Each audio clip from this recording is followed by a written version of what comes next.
This is one of my artworks, and I'm going to turn it into a symmetrical image. First, I expand the canvas and then I copy the left side and flip it onto the right side.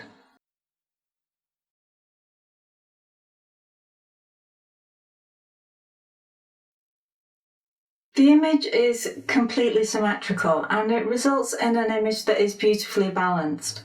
When you use symmetry in this way, it's like placing a mirror next to the artwork. I could have placed that mirror on any edge in order to turn the piece into a symmetrical image.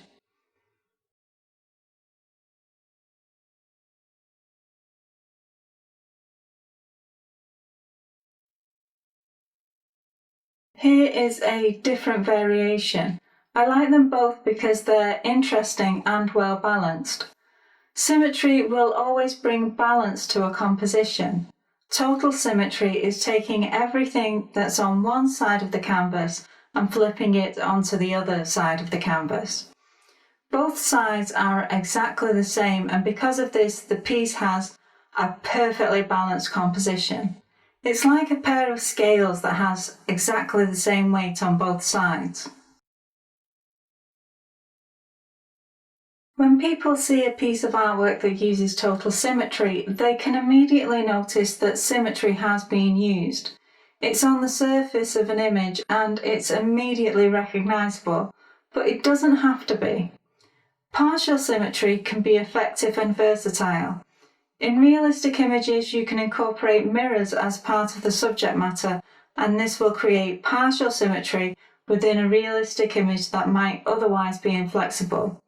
You can arrange the subject matter within a still life so it introduces some partial symmetry. When creating an abstract piece of artwork, you can choose to mirror some objects but not others. When you're using partial symmetry, you can pick and choose what you want to make symmetrical. You'll notice that in this image that I've made the figures symmetrical, but they are painted with different colours and the brush strokes aren't symmetrical. There are variations that are unique to each image. When people look at this image, they might say it's symmetrical, but it's only partially symmetrical.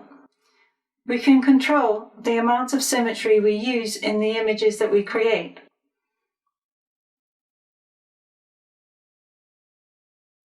This is my version of the Madonna by Raphael. The two figures at the side of Mary and Jesus are both positioned symmetrically.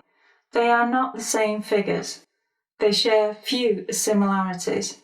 One is female, one is male, and the pose of each figure is very different, but their position on the canvas is symmetrical. This image is symmetrical. In this image, symmetry operates beneath the surface. It's part of the framework of the image. You've probably already used symmetry in many of the frameworks that you've used.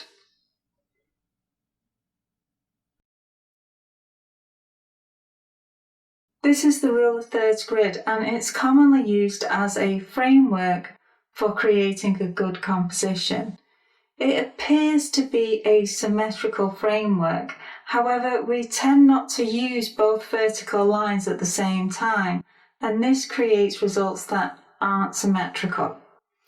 The rule of thirds doesn't often create symmetry, but the diamond guide does.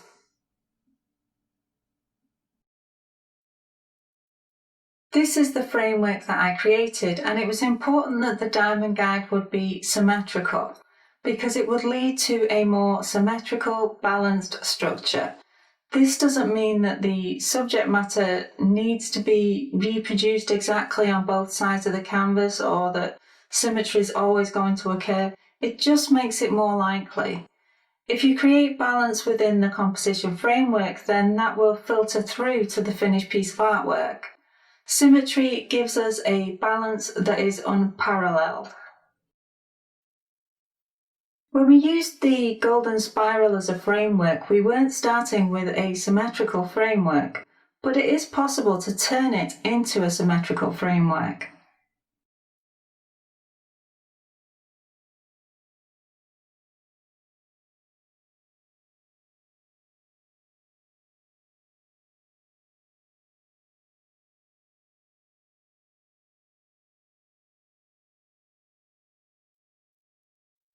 I was creating an image using the golden spiral as a framework, and I knew that one of my key features would be the image of a person with a mind like the Earth.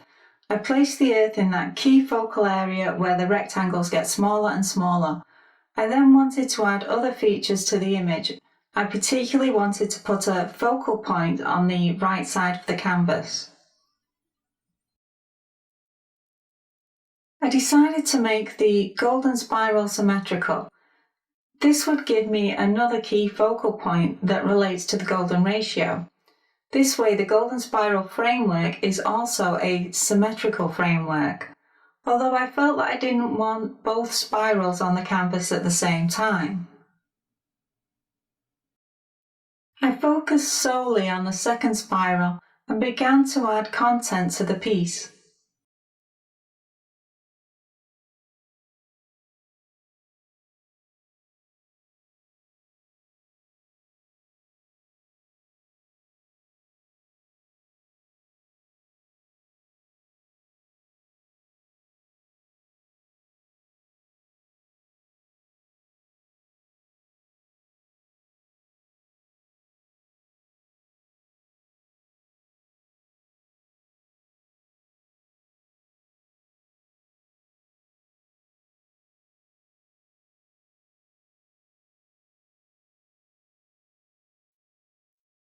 The final piece is well balanced, and it's created using a symmetrical version of the golden spiral.